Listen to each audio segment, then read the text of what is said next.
Hello, everybody, and welcome to the Level 30 Games podcast. I said without laughing hysterically at Dan, who was singing and dancing in the background.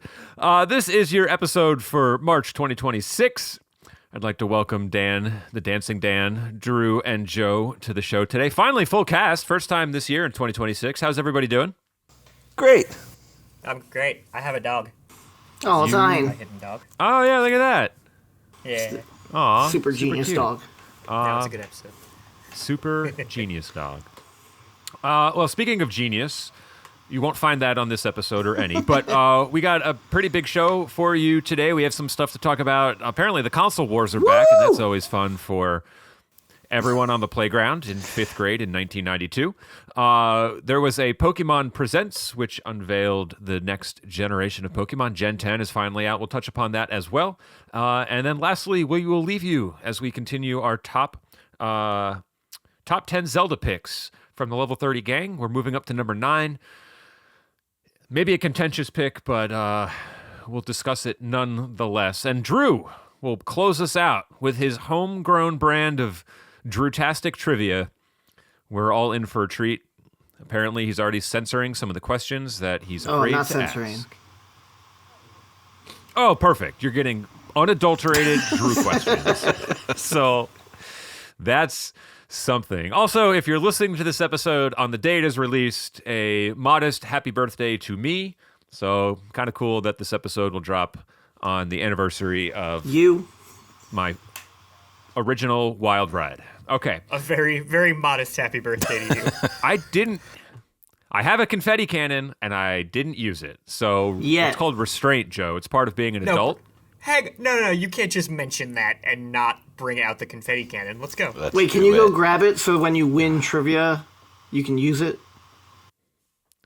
Everyone knows I buckle under the pressure of trivia. I am the worst. I'm the best host, but the worst contestant. I know all the answers, but I just know them long after the questions have been asked. And I've been told the answers already.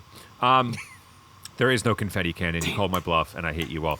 So let's kick off our show with our headliner, and this is something that I know you three, in some capacity, as part of the Level 30 club, Level 40 for some of us, are well-versed in the console wars. And this, of course, started back in the 90s between Sega and Nintendo, and apparently the history is doomed to repeat itself because they are back in full force. A couple announcements came out over the last couple weeks, and I'll run through them very quickly just to get your opinions on some of this stuff, most notably, and we'll start with Xbox. Xbox announced a new console in the works. This is a surprise to, well, I would say no one, but we've lamented the death of Xbox like almost every episode, it seems. But nope, they're still chugging along. So this is called codenamed, of course, Helix. It is set to play Xbox and PC games, which is a confusing turn of phrase from what they said last generation. They're planning to ship out alpha hardware for developers in early 2027, but we'll see how that changes over the course of all the other tech crises going on. And they are slowly planning to test a Windows 11 update that will include something that is just simply referred to as Xbox mode, meaning you'll be able to pivot your OS to the Xbox OS, which, Drew, we can attest to is one of the worst operating system interfaces in the history of life. Is that a fair statement?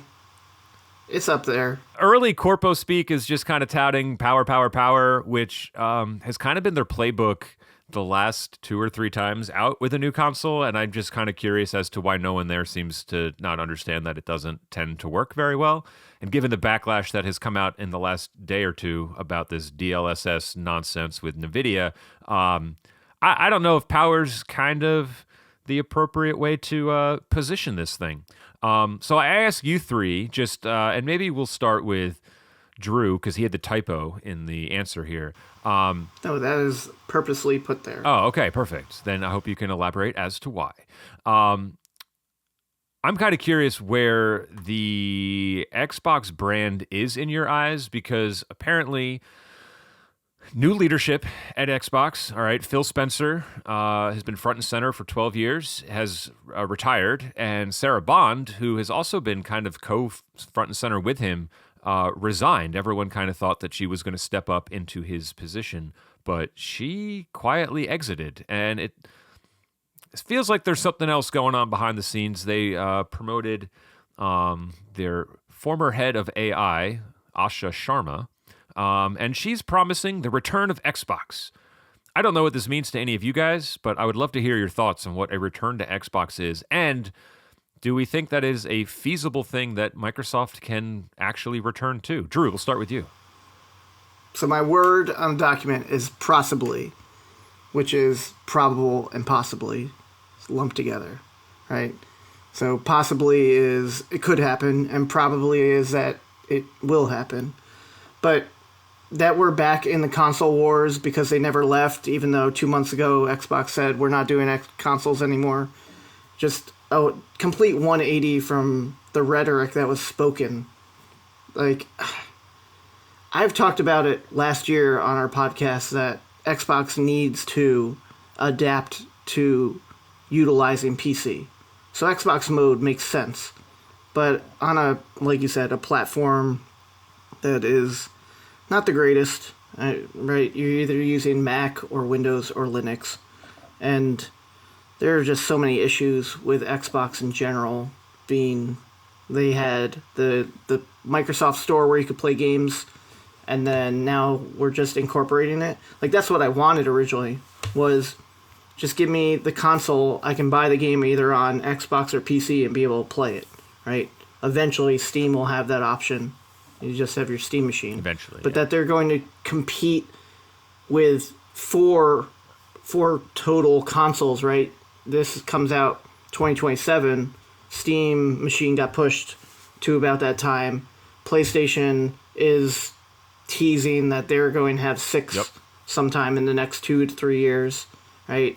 We literally are getting console wars again when we've tried cloud gaming, we've tried all of these different things, and then we're just going back to a physical thing, even though all of these game key cards that Tom and I fight over, whether we want the physical version or a digital version, right?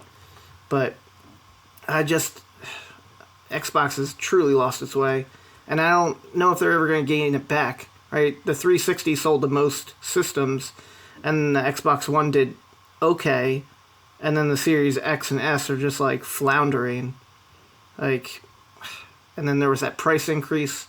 They're all over the map. I don't think they truly know how to regain ownership in this war. Joe, you're kind of rooted in a lot of tech stuff, so I always feel like we defer to you. But, like, PC gaming and just PC ownership has had a weird, I would say, past decade, right? Like, you have your power users on PC that are constantly upgrading and custom building and swapping out parts left and right. But I can tell you, and maybe Jan and Drew, you can kind of chime in on this a little bit or agree or disagree, but, like, the amount of kids that we see in our classrooms that don't have basic computer skills, it feels like the PC market is trying to tout we're the most powerful, we're the top of the king of the mountain, but I don't know what their install base tends to look like. So I guess my question to you is the PC aspect of the console wars a legitimate threat? And I mean, because at the end of the day, a console is also a PC. It's just packaged differently, right? Like, breaking down things, at the end of the day, an Xbox is just a PC that is kind of all-inclusive. Yeah, there are subtle differences that are well beyond the scope of, like, what anybody cares about on this show. But for the most part, yeah, it's you can call it kind of an embedded system in the sense that, like, yeah, it's supposed to be focused just around games, and it's expanded a little bit to be more media in the last, with the last few generations, where, like, you have apps and you can go into Netflix and whatever. But for the most part, you download a game or you put a disc in and you go to, like, that should be front and center for you to launch that game. I think the install base is there, though, because, I mean, still everybody has a computer and for the most part and can you can jump into most games without having something super powerful as long as you're willing to deal with lower resolutions and lower frame rates. I'll also say that like you'd be surprised how many people know absolutely nothing about computers. Like you struggle to power them on and are still primarily PC gamers, you know? So just because they don't know how to open Word doesn't mean that they don't know how to go directly into Steam and load the game that they want. That's a fair point. Yeah, you know, I myself have friends who have custom built computers who like, well, maybe they went to like Micro Center with their friends and picked out the parts and their friends built it for them, but like they don't play on Xbox or PlayStation or anything anymore. They just go right into Steam and launch whatever game it is because at least that interface is pretty easy, and you still get the feeling of being customizable, and it doesn't. This may sound weird, but it doesn't take up like the extra space as a console does, where like it goes into your living. Like you don't. Because a lot of people have their own computers now rather than like a family one. Yeah. You don't have to fight over a living room TV. Like you just have your computer and your monitor in your own room. So I think there, you know, PC gaming can be an actual. I think it has been an actual threat, honestly. Like it seems to be, even if it's not the biggest like console, so to speak. I think it's kind of like the 360 of its time, where like. Technically, it didn't beat out the PS3 in sales, but it was like the icon of gaming for that hardware generation. Yeah, and actually, I'm so happy that you ended up leaving off there because I wanted to bounce to Dan, who I guess, you know, not a drastic age difference between the three of us, but probably was more aware of Xbox right at the peak of their popularity with the 360. And you've managed to kind of carry that Xbox moniker and you know, gaming. I don't want to say preference because I know you've owned multiple systems, but you know, you probably more than anybody, just because you maybe didn't have as deep an allegiance to anything else at the time, kind of went into, and you could talk a little bit about generationally, like how many people did you know with an Xbox 360 that it was not just a gaming phenomenon, but like a cultural phenomenon, right? Bringing Xbox Live to the table, online multiplayer was just massive through that system in a really successful way. But I don't think we've hit that peak, and it was kind of an early peak for them, right? Just their second console. So is there, in your eyes, someone who kind of came into that and saw that maybe front and center, is there a way to get back to that? Yeah, it's a great question. I mean, when I first got an Xbox 360, I was roughly middle school, high school when it came out, and we couldn't afford when it was state of the art. And 3 or 4 years in, I think, was when me and my friends started having more or less expendable income in the 18 to 22-year-old range, where you're like, I can afford $300 for an Xbox 360 or whatever it was. I remember it had a DVD player. Like that and PS2 was like a pretty significant thing when you're talking about like a college dorm. That was something that the Nintendo didn't have. And you could have an all-in-one station where you could play DVDs or play games. So sort of like tapping into Joe's commentary about, you know, it's an all-in-one system can be beneficial if the trends in the other technologies, like the Venn diagram, it sort of leans into that, but I don't know what that is right now. I know keyboard and mouse players are still quite common, so I can see like that's potentially why Nintendo is bringing that element into the Switch. But in general, I would say I lean towards what Drew said, which is I'm more confused by anything. It seems like who's asking for this?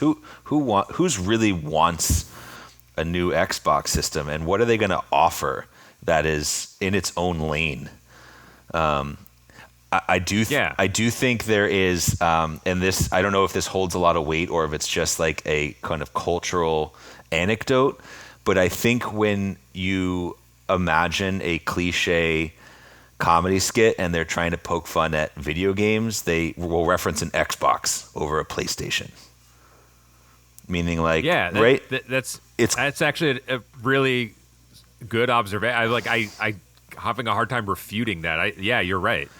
So I don't know if it's like it's still synonymous with that sort of like basement dweller video game player, but I don't know what that looks like in today's age, and I don't know.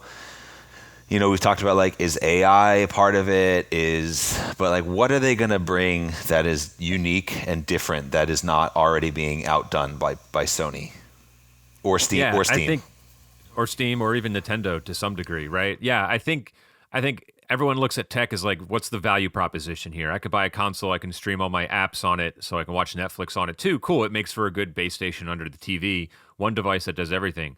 I just feel that in 2026 we are kind of, I feel like, at the level of diminishing returns as far as what developers can make in a reasonable amount of time that doesn't cost hundreds of millions of dollars, and that isn't an immediate failure if it doesn't sell a million or two copies out of the gate, right? I mean, Drew, you might follow it a little bit more closely than the rest, but like High Guard was a game that closed out the Game Awards as like a big reveal, and it came out in January, and they just shut it down now. So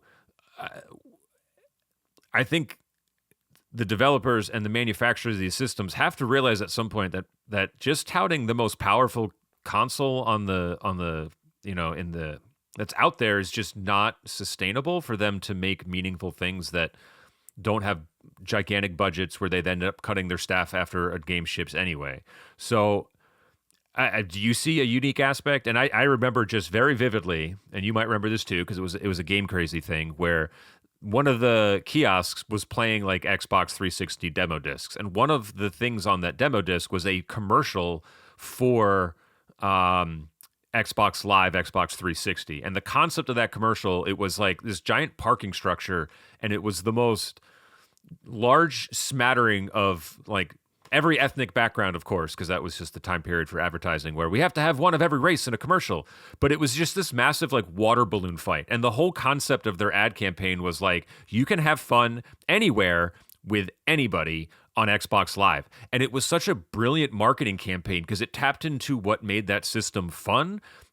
And I just feel like when you chase power, it doesn't feel fun anymore. I don't know if you feel the same way. When you were talking about High Guard, I was thinking about Resident Evil Requiem, right? Like, we waited quite a while for a new game, and it's already sold something like 3 million copies. I heard 5. Or 5, okay, even better. And, like, then that DLSS NVIDIA video came out, and, like, they enhanced, like, a very basic Grace Ashcroft and an even good version of Leon to, like, yeah, it looks a little plasticky, but like we've hit the polygon count of all of characters and how many we can have. So the only way up was like a few years ago ray tracing, and now we need the assistance of AI to make it a little bit more realistic. So if you watch it again, I'm trying to get Tom to finish out the NVIDIA thing. The end of it is FIFA, and I think because FIFA uses realistic people, that it enhances it a little bit more too. So yeah, like the power has been there. We hit a ceiling on polygons. Like, what is the next step? How do we decide on where we go further? And then going back to like Xbox Live Arcade, right? They really sold that really well. Like, yeah, it was a paid subscription, but you were paying for value. Like, to play Castle Crashers and all these different games back in the day online with your friends, like, there was so much multiplayer on Xbox that it was really like the peak of gaming when it came to that. And then the last point I'll get to is, like, we talk about our students and the next generation. Well, they're not even buying these games. Like, I told them today that I'm on my second playthrough of Requiem, and they're like, "Oh, we're still playing free Roblox." Well, I was going right? to say, a lot of them need $2,500 to build a PC so they can go play a game that someone made in 10 minutes in Roblox, and I just... Yeah, or they're playing Geometry Dash, which has been out for how long, and it's like, why are we playing a single tapped game over and over and over again? Like, there's no, like, intelligence in that. you're never going to get to be a better problem solver. Like, that's what video games are made originally for, was to give you a list of rules and how can I break it. In Geometry Dash, all you're doing is literally pressing a spacebar. And like an aimbot could do it. We even had that conversation in class. Well, there's a whole genre of games now that are like just passive. They actively play themselves, and you just kind of sit and watch. I forget what the actual moniker is for them, but like, I would say, what are we doing here? But you're right. I mean, the demographic of people that play the games that we play is progressively skewing older and older. So I'm a little concerned about, the longevity of, all right, cool. If we get Resident Evil 10 in the next 5 years, that's great. But like, it's gonna be a very different market at that point. That's kind of what I mean when I was like, who's asking for that? It feels like, and not to use the word derogatory, though I will, but there's a bunch of boomers sitting around saying like, hey, we'll bring Xbox back, and it's like, you have no concept. Like, what is your market research telling you that people are going to go spend money on this when a majority of people ages 13 to 18 are happy playing free mobile games and Roblox and Grow a Garden and games that are like cartoony, simple, and they have other components that make them fun for those kids, but like they're not spending $80 on a standalone single player game. No, right? And I think that's where your market position needs to be reevaluated. I think Xbox, again, power. Okay, well, how well has that done for you the last 2 generations? Not super great. So this is not a if it ain't broke, don't fix it. This is it needs fixing, and you just keep breaking it more. So like, we'll see what ends up happening. And Drew, I think it is going to be inevitable that AI plays a pretty hefty part in game development. I mean, even the Switch 2 uses a little DLSS for like upscaling and stuff, and that's why Resident Evil Requiem looks really good on the Switch 2, right? It technically runs at 540p on that system, but gets upscaled, and that wouldn't have been possible. Now, I'm a little bit more okay with that as a nice clean up-res versus we're going to basically redo your art assets and everything to make it. That I have a problem with. I don't know. It's just kind of interesting. And then just very quickly following on the heels of this, Sony had also come out and said that they are no longer going to be publishing any of their games on PC. There was a nice stretch of time where, after a couple years, a game would come out on PC on Steam, and they are no longer doing that, claiming that the sales are low and that it, quote, risks damaging the console's brand, end quote.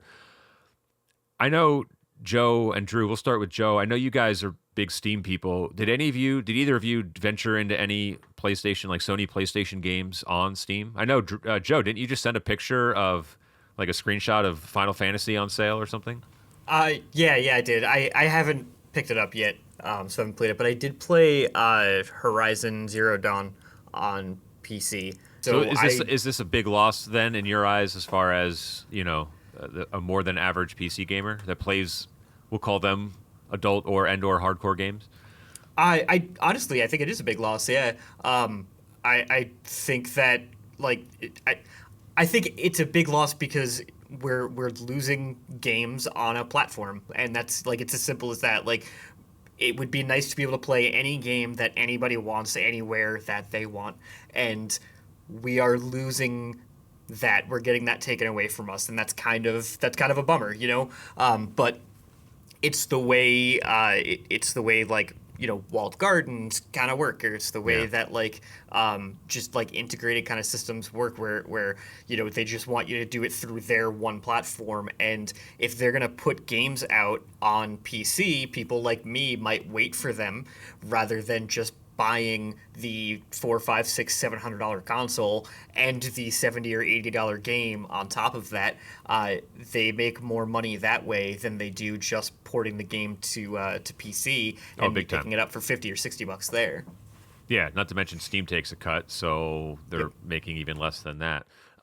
So would you guys generally say, I mean, it's kind of funny because the one company we really haven't talked about too much in this whole conversation is Nintendo, who is just pretty foot in the ground, like, where all our games are exclusive, right? Like, you literally cannot play them anywhere else unless you're pirating them and stealing them and putting them on an emulator, which then you'll be sued to oblivion. But like, does it almost feel like it's kind of stubborn of them, but like, do we almost give it a pass, or is it just so baked into our upbringing with that company that when you want to play Mario, you don't really have a choice. Right now, we know you can play Sonic the Hedgehog on anything.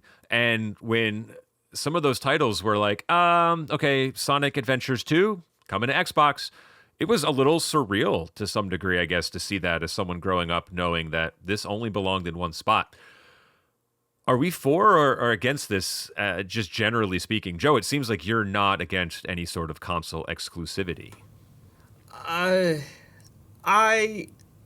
don't love console exclusivity, realistically, because again, I think I personally I want to be able to, I want to have options like everybody else does. In regard to Nintendo specifically, though, I think that what they do is a lot of their games.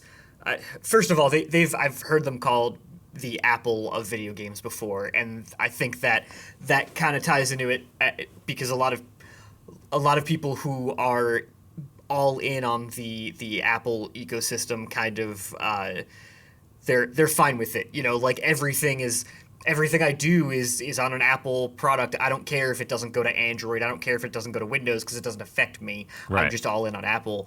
But also, Nintendo does a decent job of utilizing the features, the extra features, I guess, of their console that would make it difficult to port those games to other consoles or other systems. Yes, have you ever tried to emulate a 3DS? Not it good. Sucks. It sucks. So they can make the argument then, like, we would love to put these games on another system, but like, who else has a console that has a bottom touchscreen and an upper, slightly larger not touchscreen? Like, you can't play this with the same results anywhere else. So get a Nintendo console if you want to play it. And there's nothing wrong with that, because it's not like they are it's not like they're doing it I'm on the spot, damn it, I can't think of the right word. But it's not like they're adding those features just to make it impossible to play on another console. Like, they build them into the function and the purpose of the game.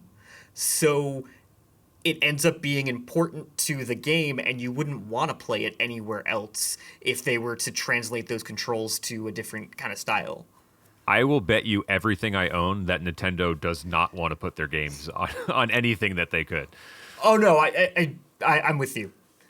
I'm absolutely with you. But I'm just saying they get kind of a pass from players and from the industry because those games that, a lot of their games would suck on another console because they just don't have the same kinds of features. Like, I'm not playing Wii Sports on any other console because it's just not the same game anymore.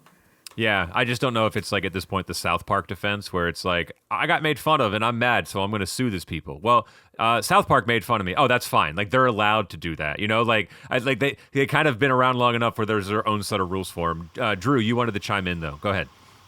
Yeah, 2 points. One is Nintendo, right, with the DS, is finally actually porting certain games like the Mega Man ZX and Advent series, which were on DS and 3DS, came to Switch, and they finally figured out, like, oh, this menu that was happening down here we can place off to the side, and it works really well. And I like that they are finally adapting slowly to figure out how to get certain games to be accessible on other later systems of theirs. The other thing is, like, Sony has always had this weird development where they are specifically building for their engine, and porting over to the PC has always taken an agonizingly long time until the game comes out. So, like, Final Fantasies and Horizon Zero Dawn and God of War are coming out years after people that either have played them or watched them or just don't care anymore. So why would they expect sales to be great when, yeah, the PC base is there. There's hundreds of millions of people that have PC. Not all of them are gamers. But, like, you missed the mark. The only time that I would actually play a PlayStation game that came to PC is when I needed something like Monster Hunter, and I have more friends on PC that are online continuously than on PlayStation. Dan, you probably are the least of a like console sycophant, as like I think Drew and I had our phases where like we need to own every console that's out and we can afford to do it, so we're going to. And I regret every Xbox I've purchased. Well, that's not true. The 360 was fine, but everything after that I kind of regret.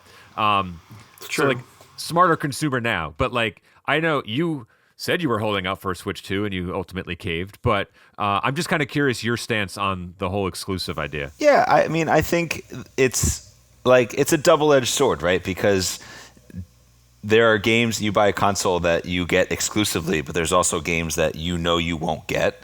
And I think like the consoles have actually done a really you got to hand it to Xbox and PlayStation a little bit, where they definitely pushed a different style of game than Nintendo's demographic was pushing for, more multiplayer, more family-based. Like I remember the first game that was really different and unique that came out on Xbox 360, like one of the first launch titles was Dead Rising, right? And it was this more or less violent zombie game. And I think it would have been weird to play that on Nintendo. Like I think there's something that it would be very strange to pop in my Mario disc in my Xbox, just like I think it'd be super weird to like play Grand Theft Auto on Nintendo console. And I don't know why, but I feel like they've done a really good job of defining those feelings I'm tapping into when I go, I feel like I want to play a Nintendo game. And there are some Nintendo games that can lean into the more violent, but they're not hyper realistic. I remember in the original Wii, there was a Call of Duty where you actually like pointed the thing. I was like, this is kind of weird. I don't know why, but I want to play Super Monkey Balls, where I'm a monkey and I can open up my ball and I can turn into a plane. That felt more like Nintendo to me. Yes, absolutely. And they did try to push on the Wii a couple games that were like, hey, we have a string of games coming and they're all rated M for mature. So you adults that are waggling out there, we hear you. And then they released like Mad World by Sega, and it's pretty awful. But if you're not familiar with that game, look it up. It is messy and not great. Yeah. So interesting. Yeah, I don't know where I stand on it. It's just kind of it's one of those things that when you're investing in an ecosystem, you kind of have to know going in what you're getting into. So interesting thoughts there. I'm sure this will be a topic that pops up every now and then, especially as we get closer to the PS6 and whatever Microsoft ends up calling their system, which will be, I'm sure, hella confusing. It'll be this Xbox Series 1 SX 361. Yeah, they just have the worst naming conventions. And I think Helix makes sense. well, the previous one, the Series X, was codenamed Scarlet, and this is Helix. I don't know what the code names refer to, but I mean, certainly sounds kind of cool and aggressive. Meanwhile, Nintendo's like, here's our system, codenamed Dolphin, because why not? So interesting. Yeah, we'll see. And Dan, I'll challenge you when I'm done Resident Evil for the Switch 2. I will lend it to you, and you can let me know if it feels weird playing it on a Switch system, because I can tell you that it feels awesome, and it's scary as shit. Well, Resident Evil has been around on Nintendo for a while, so somehow maybe that's one that got grandfathered in. Yeah. An interesting point to your note on GTA 3 or 6 and the development times. Dan, you have students in school that are younger than the time frame from when GTA 5 came out to when GTA 6 is coming out. So I'm sure a lot of your kids may have played it because it has been a really popular mainstay. That game has sold like jillions of copies. But like for them to be, I'm a big Grand Theft Auto fan. I just want to be like, bitch, you weren't even born when the last game came out. So you slow your roll right there. I remember passing the controller in Grand Theft Auto 3 trying to get that star rating as high as you could before the tanks came and ended up obliterating everything. Mm-hmm. Good times. Oh, yeah. Good times. You know, a side note about that. I know there was... I love side notes. I know there was a Grand Theft Auto 1 and 2. But I feel similarly about that game that I do with like Civilization. Like I feel kind of like the series just started at 3 and then they back ordered and said, "Hey, we're going to create these games that nobody played." But I feel like Grand Theft Auto really, there was a 1 and 2. It was top down, I think, when you were driving. Yep. So yeah, they exist, but do they really exist? Did anyone actually play them? I played GTA 2, and I love that game. And I played Civilization 2, and I loved that game. Did I? I played Chinatown Wars on Nintendo and loved that game. Oh my god. I stand corrected. Oh. Yeah. No, but you're Damn right, though. right. There is those games that they kind of hit a benchmark in. We're taking this franchise and we're pivoting it in a different direction. And for GTA 3, it was like we're going from top down, a lot of car driving, to kind of third person action story oriented stuff. So like, yeah, that was a big watershed moment for that series, and it's clearly proven to be the successful point. But you're right, I don't really know a lot of people that played the first two. I've never played the first two, so I guess I'm part of the problem or the solution. I can't even believe I'm on your show. Good side note, Dan. That was a good side note there. I Perfect. felt it. Any other side notes that you guys have? No, we're good. Nah, we're all on the spot. No, Okay. they're not side notes anymore. Now that you've put us here, they'd all be They're headliners. exactly. Damn it. Yeah. This segment will be cut. It's okay. Yeah. We go right from the open to trivia. Everything was so bad, I just cut it off. All right, well, let's pivot from the graphic adult violence that we've all come to love from Grand Theft Auto and what has been promised to us in Grand Theft Auto 6 and pivot towards something even more violent and gratuitous, and that would be Pokemon.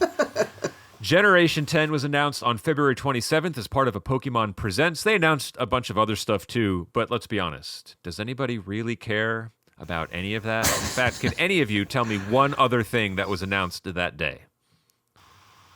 During the Pokemon Presents? Yeah. Yep. I don't know, Sun probably Silence like a marriage proposal or something. says it all. A marriage proposal?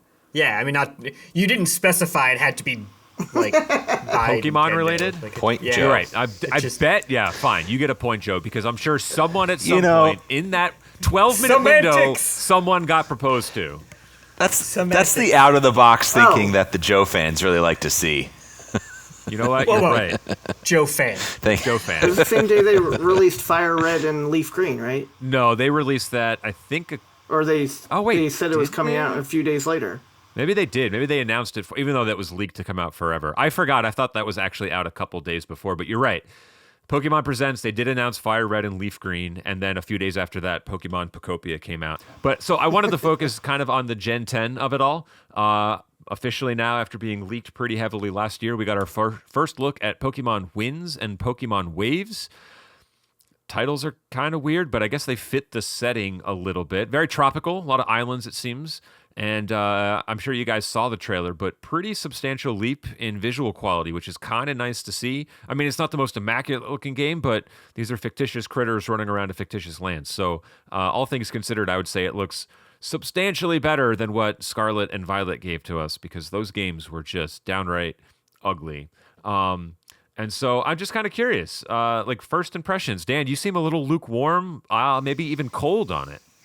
Yeah, the starters didn't do much for me. I don't know. I don't know why. Whoa, hang on. Check the chat right now. Uh-oh. I know. Just glance at I know it. we got some big reactions from the World Wide Web, but yeah, I don't know. Would I play it? Absolutely. Am I excited to borrow it from you once you're done with it? 100%. Would I pay $80 for it? I don't think so. That's not what Nintendo thinks. Nintendo thinks you'll pay 80 and you'll like it. Yeah, I agree. I don't know. They've been You know what? pricing things very oddly. I think the other thing too is like every generation, you're like, well, of course everyone's going to choose the fire starter.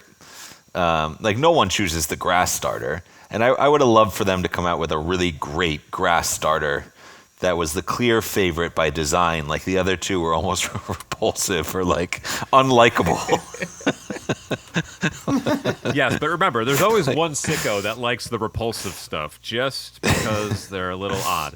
And that's okay. You're right. But there is this weird kind of ebb and flow. Like, here are the starters, and everyone gravitates towards one, and then they just fawn over it for months. And then, like, before the game even comes out, they've turned on it. And it's like, everyone likes this one, so now I hate it. And they pivot towards something else. And it is, I don't know. I mean, I think Gen 10, it was a great opportunity to be like, guess what, guys? You have 3 starters, and it's a fairy type, and a metal type, and a fighting type. would've been cool. And you're throwing the playbook out. It's gonna feel really unfamiliar. But like that's that would bring back a little bit of that sense of discovery that the game's really all about. I got to use one of like I don't know how many fairy Pokemon there are, like 7.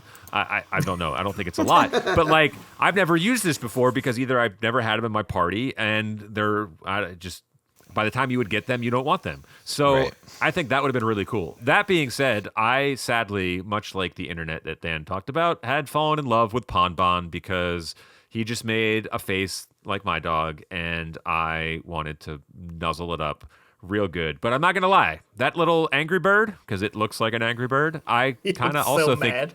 I actually kind of like it a little bit. All right, so we're talking starters now. I guess we're going to jump right to that. So... Drew, I want to hear your impressions, but also now since we're jumping to starters here, where are you leaning? Well, so I think you'll revolt once Ponbon goes from 4-legged to 2-legged. That seems to be the status quo of the internet, is as soon as you go from a 4-legged dog to a 2-legged, that you'll be repulsed and not choose it. I've always chosen fire and water almost every generation. Yeah, you and everybody else. And what, like, it was No, it was until I did choose grass saw, once. If you can guess, oh, go ahead. He says that like he's a trailblazer. No. It's because of where I grew up that someone stated You grew up around that fire and brought, water? that brought That is the unusual. leaf bird is the most Philadelphia bird of any Pokemon, that like he just looks like he hates people. Just one of the and, chat like, because I don't know what this is. what brought is? No, who's The, brought? the new bird. Right? Brought is the angry bird. The green I thought angry I've been bird. pronouncing it Brout. Or Brout, whatever. Okay, Brought just sounds like bratwurst. That would be a Philadelphia thing, I guess.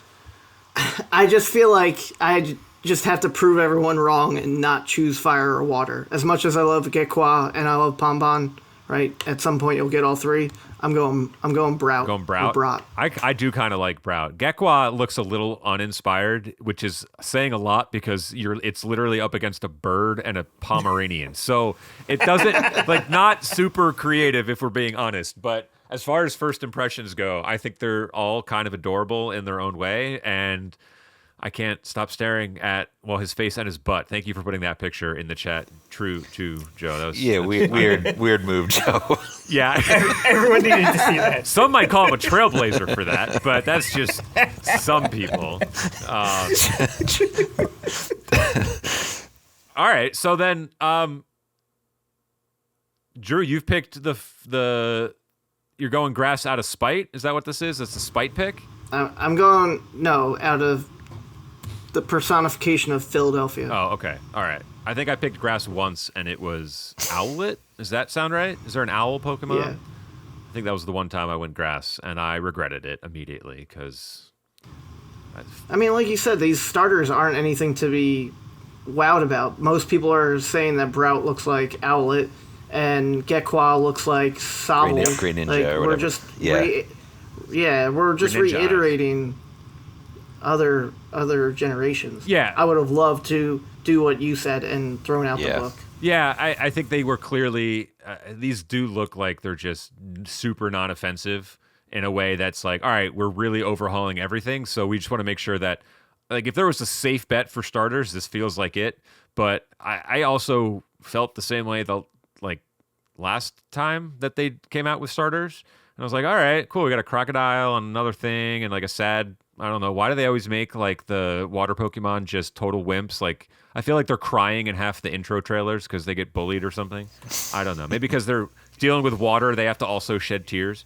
So I don't know. We'll see. But so Dan, you're kind of out on the game maybe initially. Yeah. Drew, you picked your starter already. Are you in on this? Like as a day one? Are you you're going to be there? I'll bite. I've always liked Pokemon. Like, I haven't played a generation for a while, so the only way I've been keeping up on it is like the TCG and ZA and other things. I just hope they do, like, I don't know why I got so addicted to Pokemon ZA, but like that, I think, bless you, broke the mold that I really gravitated towards. I was like, oh, this is not the norm, right? We're in some city that we talked about on memory card, Paris. but I want newness. I don't want the same recipe. The other thing, like you said with Scarlet Violet, like there was no end game.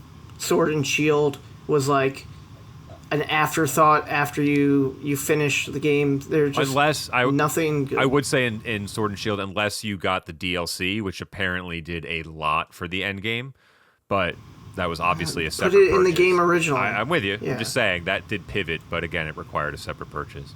And the last thing I would like to see what the final evolutions of the 3 are, but I'm still going Philly. Yeah, I'd be very remiss if Pon Bombs is awful, because then I won't pick him and I'll feel bad because he's such a cute little guy. But this is a whole game filled with cute little guys. Joe. Well, you can cancel the evolution and keep him as Pom Bomb the entire time. No, I don't want him to not learn the moves. Come on, man.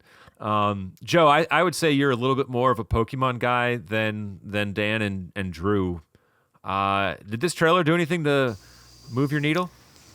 I think it looks. I think it looks good. Take your time. I think it looks good. Let it be known that Pon Bon moved Joe's needle. Specifically the picture from the back. Of his butt.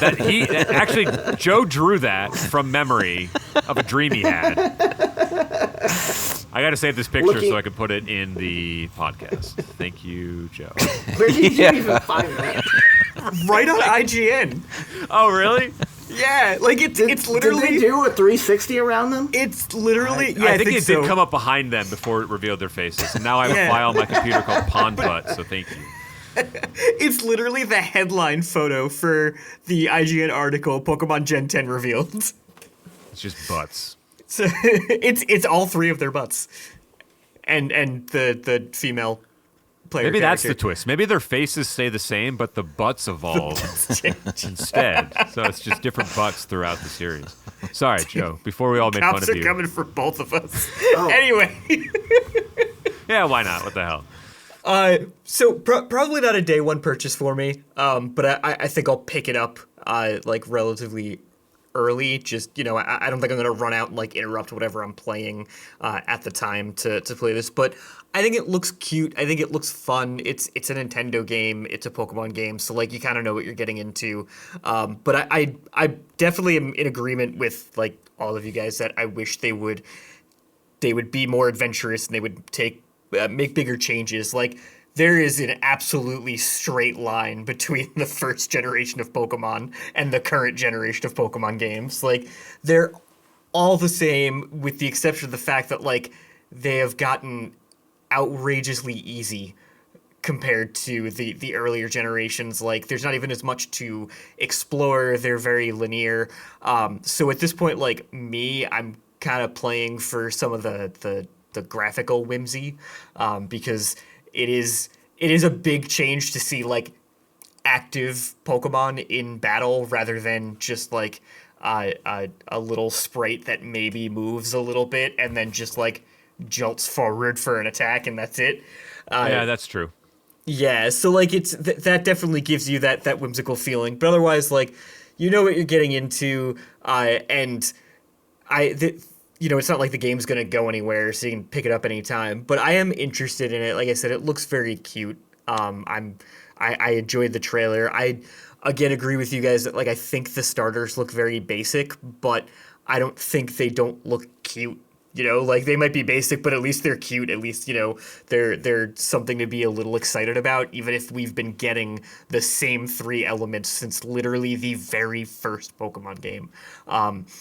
Even if they mixed them up with, it was the same 3 starter elements and they had like a secondary element from the beginning that was something different. But, most people keep this Pokemon in their party for the entirety of the game. Yeah. So like, give us something special rather than like, I picked a fire elemental, so I only have 7 spots. I'm probably not going to pick any other fire elementals to stay in my party for the entire game, So I've basically just ruled out an entire element with that. Let it be something else, like you said, like a fairy elemental where there's only like 7 in the entire game. Like not a lot, yes. Yeah, give me one off the top so I don't have to worry about never seeing one for the rest of the game. But Right, because yeah, you better believe again, if I came across a Pombon in the wild in my party, cool. But like Oh, then I yeah. have my other mainstay, right? yeah. So, but yeah, it looks cute. It looks like a fun game. I'm interested in playing it. But I will look forward a little bit to some of the other trailers because if it's as linear as like Sun and Moon were, like if we decide to go back to Sun and Moon, I stopped playing him. I did not like Sun. There's I no got gyms. through it. It was like it was just a lot of go here, talk to this person, and there was a lot of chatter in that game. I feel like you could have just held the almost like a side scroller, like you could have just held right and tapped A for the entire thing, and then they tease you with Nebby for the entire game, and then they give you Nebby at like the very end of the game, and you're like, well, you're going in the box because I've had my 7 Pokemon chosen for the last like 18 hours of this game, so. Question: the box is located on somebody's PC. Is this impacted by the console wars? Can we circle back to the original conversation here? It's not impacted by the console wars because it's only on Nintendo. Got it. That's fair enough. I'd like to enter that the photo that was just put in the chat where Pikachu kind of looks like he's doing a promo for Grand Theft Auto Miami Vice there. Like So yes, what they're Really pissed Yeah. off. what Dan's referencing is we don't have any idea of legendaries for this game yet, but there were 2 mascots touted at the beginning of the trailer, and they do have official names, and they're awful. This So bad. This is Mr. Windy Chew and Miss Wavy Chew. So this is weird for a couple of reasons. 1, the names are just stupid. 2, they went out of the way to say Miss Wavy Chew as if this couple that looks like they are retirees from Boca are not married, which seems kind of weird. But apparently they're going to be like your early kind of like MC as to what's going on. So are we now at the point where, Drew, you're so frustrated by this, it seems. Are you going to pick a game based on Drew looks Windy like Chew or Wavy he's Chew? looking like he's gonna cry. He really loves I was going to say how I was excited for this being Southeast Asia and like the Philippines and Malaysia and like actual islands, and then you just like Then Tom called it Boca. blew my mind out of the fucking water because I'm like, what the hell is this crap? Like now I don't care. Like Windy Chew and Wavy Chew. Nintendo's I gonna thought- sue us because we I just feel like- launched them a sale. We're 2 weeks away from April Fools. It sounds like a joke. We just Did I entered miss into something in this we just entered presents? into the grind Drew's gears segment unknowingly. Yep. Pikachu with alternate identities and clothes apparently set I'm just him gonna up. stare at Pom Bomb's butt. Like, that's I don't know That's why you less were. of- that's much more pleasing than these two. What is this? Well, Miss Wavy Chew runs a No, please underground stop. casino. Oh, okay, I'll stop. All right. Yeah, I was a little God. like I love Pikachu, but even I'm like, oh, it looks very peculiar to me. That being This said, is White Lotus of Pokemon. yeah, right? Like they're ready to murder someone, or I don't know. They just kind of seem unsettling. Miss Wavy Chew looks like she's crying. I don't know. Yeah, it looks like he just hit her. Yeah, right. There's I like was thinking it, and I'm like, we won't go there. and like But he's just like, And he he's got doesn't- glass on. He's just like, smile for the camera, and then we will deal with this when we get home. not only Why does the one look like Tom? not on only does he hit her, he doesn't feel bad about it at all. Like, Oh no. No, he's very relaxed. there's no remorse about it. He's like, Oh, yeah, I hit her. I did it. Where's my Yeah, coconut no, drink? Not even like a thought that it was the wrong thing to do. It's just another Tuesday. I can't wait dear to God. thumbnail and title this video "Domestic Abuse in Pokemon Gen 10." well, I think if you put it out like a caption this photo to the internet, you'd get a lot of Oh my god. a lot of comments. Yep. Who's running coke through these two? Yeah, right. That's what it like. Right, I exactly. mean, he's totally doing drugs. She's so happy, and he looks miserable. well, his Well, that's because he's dealing You with all the think she looks business happy? head. Well, he his- just had the. He it's just put a hit out on somebody. yeah, his conglomerate's under pressure. They're blowing up boats in the Pacific in the Pacific. Yeah, international waters down there. It's just, it's crazy. He's dressed like half of the extras in Burn Notice. They're all the whole show's in Florida. So Oh, okay. I was like, I know of the show. I've never seen it. Yeah, Very actually, good. he's specifically dressed like Bruce Campbell in Bird Notice. Yeah, okay, I can see Bruce Campbell. I can see that. Just All needs right. a little bit more chin. All right, move on. Moving, yeah, we'll move on from that. Can you replace my picture for the entire episode with that? Please don't. I mean, it would be a big improvement. Heyo. Ooh, I'll give you that because I don't look my best because I'm sick. That's true. Okay, if he gets the Pikachu, who gets Pom Bon's butt? No, I'm I'm big the pom-pom. He wants pom poms butt. You know what? I'm just replacing I'm sorry. all of you guys with 4 pom pom butts. No, you're know what? Mr. Wavy Chew. His butt Hold would on, be hold better on, shaped than any hold of on a us. second. You're making it sound like he's got an Asian last name. I don't think his last name is Chu. Windy like, Chew. No, it's You one were the word. one who said Wavy and Windy Chew. Yes, it's No, Wavy it's- Chew. it's Like Wind- one word. One Wavy word. Chew. Wavy Windy Chew, Windy Chew. Yeah, that's what I'm saying. But you're Yeah, saying like they own us. the way you're saying it Yeah, sounds you're like making it first sound like I'm name calling Wavy, like, last name oh, Chew. Mr. Chew's Panda Garden for like General Tso's chicken or No. something.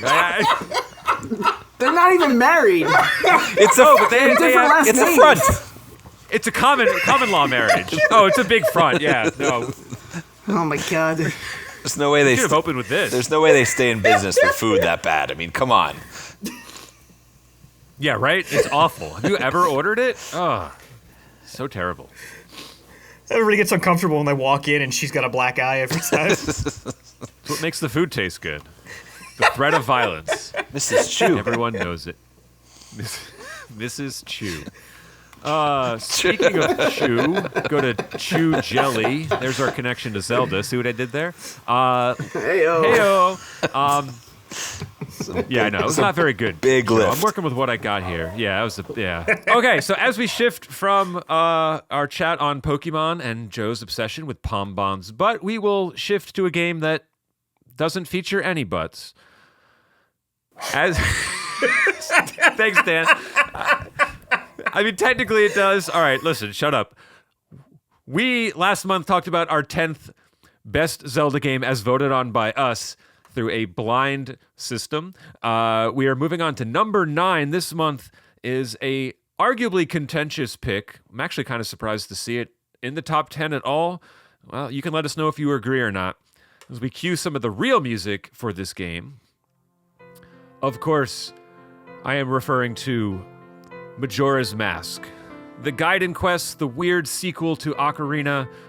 Majora's Mask came out in 2000, October 26th of 2000. It had sold 3.36 million copies for the Nintendo 64 and has some fairly unique features to it that include a day and night cycle and a cycle that loops after every 3 days. An interesting single location that, to my knowledge, has never been referenced or used again in another Zelda game in the town of Termina, and features a pretty hefty mask system. So, just to kind of plant this in for all you Zelda sickos who follow the timeline like Bible, this takes place in the weird fork in the road that is Ocarina. This is the first game in the child era, but only after Link is victorious in defeating Ganondorf and then returns to become a child. It follows or precedes Twilight Princess in that same timeline. So we'll go around the horn and just kind of share some stuff about the story, about this game and our stories with it. And we'll start with Drew because he's still fired up about Windy Chew and Wavy Chew. I don't know, Drew, tell us a little bit about your experience with this game, first impressions, what was memorable to you, and if there's anything that really stands out and makes it unique and different as far as a Zelda title goes. Surprisingly, I was the one who ranked it the highest out of all of us. Weirdly, I don't know why I ranked it so high, but I think what stuck with me was that I love when years later Nintendo went from A Link to the Past to A Link Between Worlds. Like, I like revisiting the same world per se, right? This one was a little bit different with all the different masks that either enhanced whether you could talk to people or helped you out in puzzles. But this game was a very difficult game for me at the time. Same. And I think I really enjoyed the challenging yourself. Like Ocarina of Time, you could go through and tear through over and over again, but this one just hit different because I like the story of like the Nightmare Before Christmas, you go through a tree to another world, and then yes. you go through the hole, and then Navi follows you, and then you have to escape this grimacing moon that is staring at you all the time. But the world and the way time worked, right? This was like the first instance of very specific times that you had to be somewhere to solve, and I liked having to figure out when someone was going to be at night in this spot to find another puzzle piece or another heart piece, or exchange things to get to one of the more powerful items, right? All of those things like relied on this, and then you had the basis of the combat from Ocarina of Time. So I just really enjoy this one, and this is one that I don't think a lot of people like revisiting. I revisited it when it was re-released on the 3DS, because I know they did some quality of life improvements there, but I would be really hard-pressed to revisit this in its original form, for sure. I think like the temples get really tough at the end. Like the Sands of Time temple was like one of the most ridiculous. I didn't mean to cut you off, but like there were also some temples that you would get to a certain point at, because you're kind of fighting the clock, right? So at some point, depending on your progress, you'd have to leave, reset the 3-day cycle, and then go back and kind of start again. Now you can kind of catch up a little bit quicker because you may have found the keys to unlock certain, but like I actually didn't really like that as much. I think it's inventive, but like I really like the idea of, okay, I made it to the temple. I've earned my way to get here in the story and through conquest, but the entire temple is a giant puzzle, and I don't want to leave until it's solved. And I think there's something, to me at least, more satisfying about that than kind of revisiting a space multiple times because of and I know it's not arbitrary because it works with the story, but like a time system where, hey, I couldn't get to the boss before the moon was going to crash into the planet, so now I have to go back, and I found that a little bit more grating, I believe. I don't know, Dan. What was your first time playing this game? Yeah, so when I first played it, I did not get very far. I mean, it is really challenging, and some of the puzzles, even looking up how you solve them now, you're like, who the hell would have been on this random location on the third night, 12 hours before the moon? You know, like it's pretty nuanced, and I also think it's not great gameplay. I actually replayed Ocarina of Time, and it's not great. I think the Nintendo 64 was really pushing hard to show off its 3D feature. And if you remember like Mario 64, and like there were spaces you had to be on this exact ledge to do this thing, and it didn't always work. And it's like, yeah, they were trying to use the technology, but sometimes what was hard about solving it was doing it, not thinking about it. And so I found this game really, really challenging. I think what I really loved about it and why I put it on the list was it was exactly what we were just talking about with the Pokemon, right? They just had this massive success with Ocarina of Time. And they kind of threw out that playbook more or less and went in a totally different model with, you had the masks so you could turn into these characters. They kept the character worlds, but you had more of them, that the story was nuanced. You lost the music component, which they brought back for Wind Waker, which I thought was like really cool. But what I love about Zelda series over time is that they are not afraid to take a game and say, we're going to do this concept, not just a little bit, but kind of start to finish and make that this Zelda game. I think Majora's Mask did a really good job of bridging that really big success that you could have just had a repeat of, but they introduced a lot. New. Yeah, they tried a lot of new things, and they introduced a lot of new things. It wasn't Hyrule; it was this other world, right? You had just grown, right? Zelda is in it. But it's not. You're not fighting Ganondorf in the same way. You're fighting the Skull Kid, and right, like it's totally different vibe and feeling in terms of the mission of the game. I'm going to be honest. I cannot remember for the life of me Zelda's involvement in this story at all. I'm not saying she didn't. I don't know where she fit in. I don't think she's in it, and I don't think Ganondorf is either. No, I don't. I don't think he is. I don't believe so. He might be referenced. You know what? Should have been a little bit more prepared. Oh well. Joe, how about you? Any thoughts on this game, first experiences, or what stood out?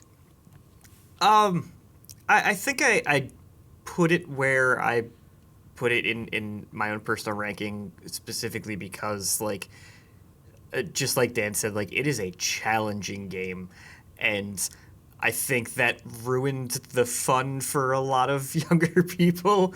Yeah, I needed a guide for this. I didn't get through it without a guide on how to get all the masks because it was really tough. And I only really had the ability to play it at, like, other people's houses early on, so I really never got far in it because that's just not an environment to get very far into a game as it is, and then you don't own it, so the next time you get to play it is, like, maybe a few weeks later, something at a friend's place, and they deleted your save file, but it did do, even if it, I don't want to say the execution was bad, because I think the execution of the time-based system was good. I think it just was not a great concept overall. Like, I think they probably executed it in the way that they wanted to. I just think it was never really gonna work well because it created too many points where you did have to redo things, and too many points where, like, again, like Dan said, like, you needed to be in the right place at the right time, and even adults aren't gonna know that, let alone kids, who the game is, kind of arguably marketed towards. But it is, an early big open wide Zelda game. It has a non-standard story. It's got a non-standard story compared to a lot of the rest of it, and that that's kind of what that non-standard story is what draws me to Link's Awakening so much. So which I would put higher than this game, but I think it's an incredibly I think it's an incredibly important game in Zelda series. I think it sets up a lot of other games. It sets up the series, and it really puts a mark on it for other people because it stands out so much. But I think in the grand scheme of all of Zelda, it's not the absolute strongest one.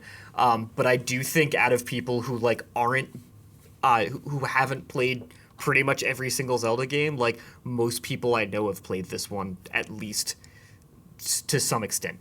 Yeah, right. It kind of stands out as that odd, different version of something that we're all kind of familiar with.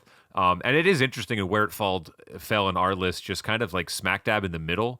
And when you look at kind of what came in underneath it, a lot of those titles are really great, but, like, maybe didn't do as much differently than another Zelda game. And so, like, this one does kind of stand, I think, at odds with, it seems as if we all agree it was a little difficult and challenging and obtuse and maybe not the best game, but, like, the strides it took in saying we're going to do something different and go forth with that vision 100% full force is really kind of what's elevating it a little bit. And I can respect that as just a creative person to say, all right, we know what works and we know what's tried and true. Let's just kind of do the opposite of everything. And we're not going to have this, fairy tale kingdom. We're going to have this, like, almost nightmare-ish kind of world. And I thought it felt smaller than Ocarina as far as the scope of everything.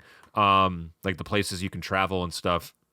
And so, like, it felt very much like, instead of Ocarina being high fantasy, this kind of felt like the Grimm's fairy tale that was just kind of dark and foreboding and was kind of unsettling and a little tense because you're always looking at the timer and the clock and going, all right, how much time do I have left? And the moon's getting closer and it's got this weird face on it that is very, I don't know. Drew, you don't like the design of the moon, but I do think it is a little iconic, just like generally speaking, because who puts a giant... I like that it follows you. It literally focuses on Link himself to be horrifying. Oh, yeah. And, like, create anxiety in you that it's going to fall at some point. Yeah. So, like, it is... I think I can appreciate it on those merits. And while I have beaten it and collected all the masks, I don't really feel compelled to go back and replay it much. It just doesn't hit the same notes as some of the other ones do on this list, but it's still a good game in its own right and very deserved of its place.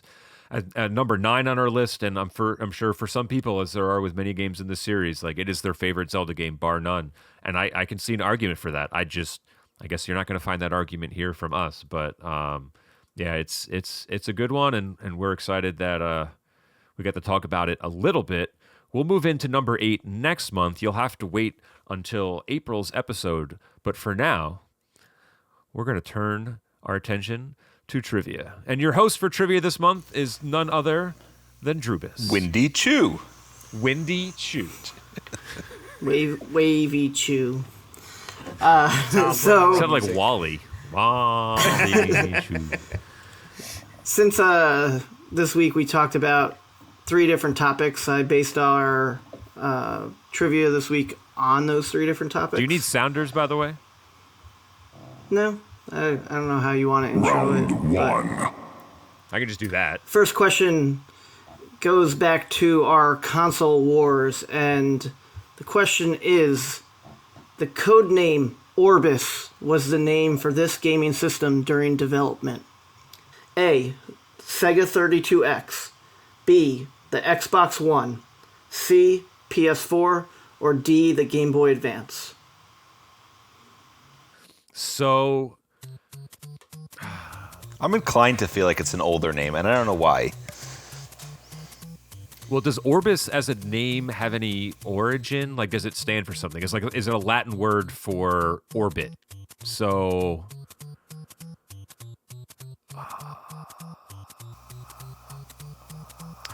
I don't know. Joe, you're silent, and you always get these questions right. So Wait, do I? What? no, I was just trying to make you feel good. I think I've gotten 4 total trivia questions right. And this is Orbis. one of them. Yeah, this Joe- will be one. Joe, what You does know your what? gut There tell it you? is. Hold on. He just said it. He said he got 4 trivia questions right. One of the multiple choice answers was PS4. I think it's a sign that Joe knows the answer, and he's communicating it to us. Final Also, answer. was Mark Cerny. He was the guy that he did the architecture for the PS5 and PS4, right? Drew is not responding to that question. I don't know if he's allowed to answer that question. Okay. Drew, He's allowed to. Drew, Who's we're gonna going stop him? PlayStation 4. Final answer. We're just locking locking it it in? Sure, okay. Moving it along. You are 1 for 1. Yeah, Joe! Joe did it! Yes! So I purposely picked these 4 systems because Sega 32X's codename was Mars, Xbox One's codename was Xenon, PS4 was Orbis, and the Game Boy Advance was Atlantis. I tried to get them as close to being planetary or historical in some type aspect. You know, if But you yes. put Xbox 360 as an option, I would have gone with that because I would have thought Orbit, Globe, 360, you would have had me. Can I just say that? Well, I knew... Go ahead, Drew. Go ahead.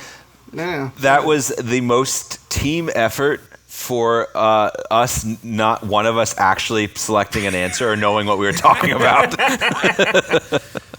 All right, this is the dream team for trivia. It's funny because earlier Tom mentioned Dolphin. Yeah. I wanted to put Dolphin in there, but GameCube. it's so widely Yeah. known that, I couldn't choose I was going to that. say that's the only one I know. Right. Revolution was the Wii. Yeah. All right. Round 2. Round 2. The 6th generation of video game console wars brought to life many new things. One in particular was online play. Which of this generation was the first to feature online play? I have A, Xbox, B, GameCube, C, PlayStation, or D, Dreamcast. Pretty sure it's Dreamcast. I think Xbox had Xbox Live as a service for that system, but I think the Dreamcast came out before it. Yeah, I think it did. But Yeah. the question is, did it come out? Well, was the PS2's in that generation too? So the PS2 had online play. He said PlayStation. PlayStation. Okay, then I'm gonna say Dreamcast. I guess it was PS2. I might have messed up on that. But you're locking it in? Yeah. Well, hold Let's on. lock Is it it supposed to be PS2? Because PS2 also had online play, but you needed a special network adapter. I think the Dreamcast and Xbox both had local area network, like Ethernet built in. Well, Xbox was before It should- PS2 anyway. It is PS2. I think Dreamcast had dial-up built in. Yeah, sorry, that's what I meant. Yes, yeah, I think it Okay. did. I think it had a like a 41K modem or something, 44, whatever it is, whatever the number is. I think it's 48.8, I think. I don't know. It's not My important. gut was Dreamcast. I feel still pretty good about Dreamcast. If you guys are okay with Dreamcast. Lock it in. Yep. Very nice. You are 2 for 2. Xbox had online in 2002 for Mech Assault and Unreal Championship. GameCube was 2002 for Phantasy Star. yeah. Also had an adapter. PS2 was 2001 for SOCOM. Yep. Okay. And then Dreamcast was 1999 in Europe and 2000 in the US. I don't know what game in specific, but I have a fun fact that there was the possibility of ordering Domino's Pizza from the comfort of your own Yes, home through your Dreamcast. remember I that, do yep. remember that. yeah. Wow. Pretty sure it was Choo Choo Rocket, by the way. The online play. I think it was like NFL 2K. I think it was like I don't know. So that ends our headliner of Console Wars. Round 3. Round 3.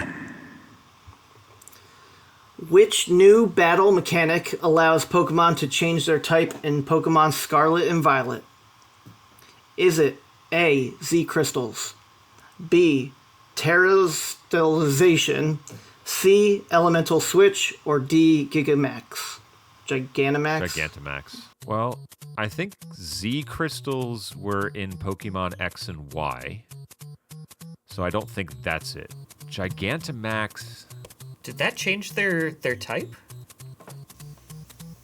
I don't know. It may have. I played X and Y. I didn't play Scarlet Thanks, it's and helpful. I think I played Scarlet for like 2 hours, and then I never played it again. Joe, I know you sunk some time into it. I did, but God, it was just so unmemorable. It was kind of bland. What were the multiple choice ones again? A. Z Crystals, B. Terastallization, C. Elemental Switch, D. Gigantamax. I'm tempted think to say Gigant- Z Crystal. No, I think Z crystals was X and Y. I think Gigantamax was Sword and Shield, and I think it was the Terra crystallization. Is that what one of the multiple choice was? Terastallization. I think it was Scarlet and Violet because I remember the trading card game had specific cards that featured Terra crystallized Pokemon. That would be my guess, but I'm open to your gents' suggestion. Fun answer. Lock it in. Joe? You are 3 for 3. Yes! So Z Crystals was Sun and Moon. Oh, okay. Explains about it. Terastallization was Scarlet and Violet. Elemental Switch was the trading card game. I had to throw something in that sounded like it. Yeah. And Gigantamax was Sword and Shield. Okay, so I got one of those right. That's why I didn't Alright, recognize moving it on the to Switch. our number 9 game of all time in The Legend of Zelda. Wait, is this question 3 or 4? This is 4. round 4. It's Round 7. Keep up. 4. I can't. After the release of Ocarina of Time, director Eiji Aonuma was challenged by series creator Shigeru Miyamoto to create a new Zelda game in this amount of time. Is it half a year, 1 year, 1.5 years, or 2 years? After the release of Ocarina of Time, the director was challenged by series creator Miyamoto to create a new Zelda game in this amount of time. 3 days. Yeah. But then he gets to reset and continue his progress where he left off. But he's got to give all of his money to someone specific so that he doesn't lose it. All right. Well, I just said whole budget. that Majora's Mask came out October of 2000. Ocarina of Time came out in 99. I think it was 99. I think it was 98. 96? Oh shit. I think it's 98. Well, look, if it's they yeah. fall under, they're within. So it came out at 1 to 2 years after. So then the challenge would have been one of the multiple choice answers. Okay.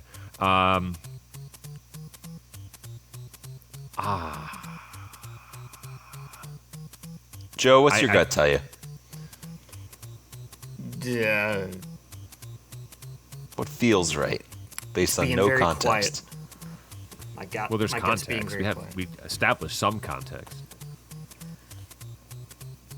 1 year. 1 year, final That's an answer. option. So Right. I don't. Nope, Tom my doesn't my agree. gut before he read the multiple choice was 6 months. Me too. So we're going with Joe's answer, even though two guts say 6 months. I feel like it's either 6 months or a year.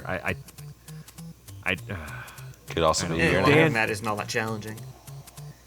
Maybe we should go with Dan's gut this time. My gut is that I always trust Joe's gut. All right, but if it's You 6 guys months, are so stupid. Go in a year. Hey, I'm Final answer. Lock it in. I'm saying 6 months, but two people say We're locking in what? 1 year. You are 4 for So it did come out 2 years later, right? The intense timeline led to the game reusing many of the assets from Ocarina of Time, Yep. characters and such, and it's why the game focused more on characters and emotional depth instead of a sprawling geography, as Tom stated, right? It's not as robust in the expanse of the game. It's just more about the characters. All right. Sweating that one. My favorite Wait, question. Hold on a second. Before you ask this, have we ever had perfect trivia before? Oh, you just. You gotta ask that at the end, I'm dude. sorry. What I meant to say was Round 5. That's better. oh, pressure's on now. Shit. I texted people in advance to see if we could figure this out.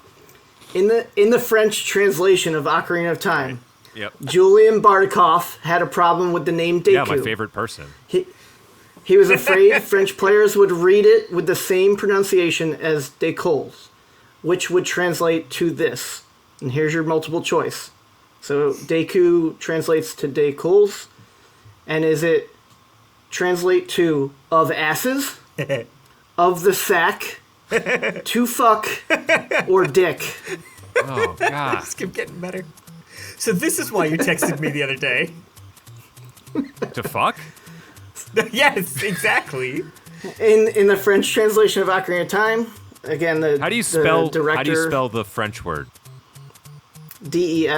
Desculs. You don't say the first S. Decols. Be cool. Okay. I didn't know if there was an L in there or not. Okay. This is the most inappropriate question I think we've had on Level 30 Games Podcast. That's why it was my favorite making That's it. your favorite one? Because there's vulgarity in it? And we saw Pom Pom earlier. so it makes sense. And Wavy and Windy Chew. Translates to A, of asses, B, of the sack, C, to fuck, or D, dick. It almost seems serendipitous that it would be to asses, given Joe's penchant for Ponbon booty. But I studied French, and I know the answer. and I'm I'm, just kidding. not I never telling. studied French. Why'd you guys look at me like I knew what I was talking about? I'm wondering, and this is a stretch, but I'm wondering if there's a cul-de-sac sort of connection to of the sack, and whatever that might mean in some type of a translation. You know what? I love it. I want to lock it in. I want to lock into sack. Of the sack. Of the sack. Joe, how do you Yeah, feel I about like it. sacks? I know you're more of I an love it. ass guy, but No, I'm pretty partial to sax as well. So I'm going to clip that. Locked Thank in. you. I'm not too cheesy. That's on Joe's tombstone. Out of Partial to context. sacks. I'm partial to sacks as well. ... Well, Joe's retiring. Oh, no. All right, of the sack is locked in. Of the sack. All right. We should have went with Tom's suggestion. Of the sack is incorrect. 4 out of 5. So, I blame- of the asses is actually Decols. Oh, okay. Damn it. Fond de sac or cul-de-sac is of the sack or of the bottom of the bag. Or busy or putan is to fuck. Hue, which is spelled Q, or beat is dick. So the fun facts we are learned French this you have episode. Okay. great Deku tree, which means great tree of asses. You have Deku nuts, nuts of asses. You have Deku sticks, sticks of asses. And what was great was the creator was so enamored with him. The creator was so enamored with the guy Julian for renaming Deku that there was a gossip stone in the game that it said that the translator of Zelda is super good looking and mega cool. Wow. All right. I dig it. I wish I had All right. So beat a Zelda game. great job on 4 of the 5. It was an asses themed day, and we just totally went with the sack. Well, you know? jinxed it. You brought it up. You jinxed it. Expert French person lies. Damn it. All right, so we will talk behind the scenes as to what that means to who hosts trivia next week. But until then, it's time for us to sign off on what ended up being a rather lengthy episode. Thanks for sticking with us and listening and or watching on YouTube. Please make sure to check out the YouTube video if you want to see our glorious faces and a pom-pom butt. But we're also available wherever podcast episodes are as well. So let's cue the music as we dance our way on out for the month of March. I hope you folks have a lovely April. May all the showers bring flowers eventually. Thank you guys for being here, and we'll see you all next episode. Adios, everybody. Bye.